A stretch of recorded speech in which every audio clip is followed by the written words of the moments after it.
Hello les amis, je vous retrouve pour une nouvelle vidéo sur le football et la Coupe du Monde 2026 et je vais vous présenter le débrief en statistique du match Mexique contre Équateur, un match qui avait lieu ce mercredi 1er juillet pour le compte des 16e de finale et c'est le Mexique qui a battu l'Équateur 2-0 et qui se qualifie pour les 8e de finale. Le Mexique continue son parcours parfait, que des victoires, aucun but encaissé, un bravo à eux. Alors dans cette vidéo on va revenir sur les buts de cette rencontre, mais surtout sur les statistiques des deux équipes pour comprendre un petit peu le déroulé du match. Et on terminera la vidéo par un aperçu du prochain match du Mexique. Alors une victoire 2-0 qui s'est dessinée plutôt rapidement, puisque le Mexique a ouvert le score dès la 22e minute par Quinones, et puis ils ont doublé la mise juste derrière par Jiménez à la 31e minute.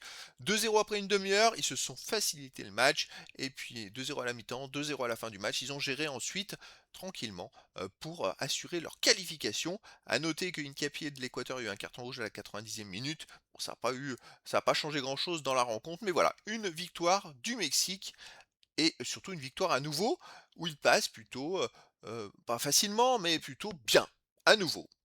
Alors, au niveau des statistiques, il y a eu pourtant 56,8% de possession de balle à 43,2% pour l'Équateur, 407 passes tentées à 319, 340 passes réussies à 249 et 83,5% de passes réussies à 78%. L'Équateur, sur l'ensemble de la rencontre, a quand même dominé la rencontre. Après, c'est un peu logique, puisqu'après une demi-heure, il y avait deux buts d'écart. Le Mexique a, je dirais, je pense, a essayé de gérer au mieux pour dépenser un minimum d'énergie, tout simplement. Les occasions 14 à 6, mais pour le Mexique, les buts attendus 1,02 à 0,73 pour le Mexique, c'est pas énorme. Je dirais que le Mexique a profité du fait de marquer deux buts d'avance et de gérer. Si bien sûr il n'y avait pas eu 2 buts d'écart après une demi-heure de jeu, je pense qu'ils auraient dû continuer à attaquer et donc ils auraient eu plus de XG. Mais là voilà, c'est le match, c'est le texte du match qui a valu ça. 15 tirs à 7 pour le Mexique, 3 tirs cadrés à 1 pour le Mexique, 3 tirs bloqués à 1 pour le Mexique et un poteau à 0 pour l'Équateur. Effectivement, l'Équateur n'a cadré qu'un seul tir dans la rencontre. Le Mexique a vraiment très bien défendu. Ils ont marqué au bon moment les Mexicains, ils ont géré leur match hein, en fait, tout simplement.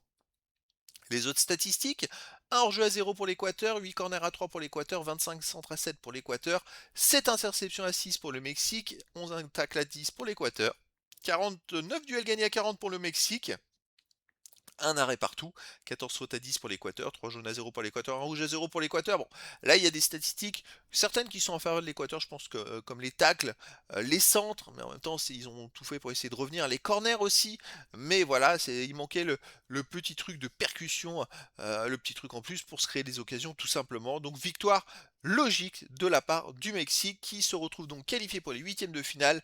Le prochain match aura lieu le 6 juillet à 2 heures du matin heure française. Et ce sera pour le Mexique soit l'Angleterre, soit la République démocratique du Congo. Donc voilà, c'était donc le débrief en statistique du match Mexique contre Équateur. Un match qui s'est terminé par la victoire du Mexique 2-0 et donc la qualification du Mexique pour les huitièmes de finale de la Coupe du Monde 2026. Voilà les amis, je vous dis à très bientôt pour une nouvelle vidéo.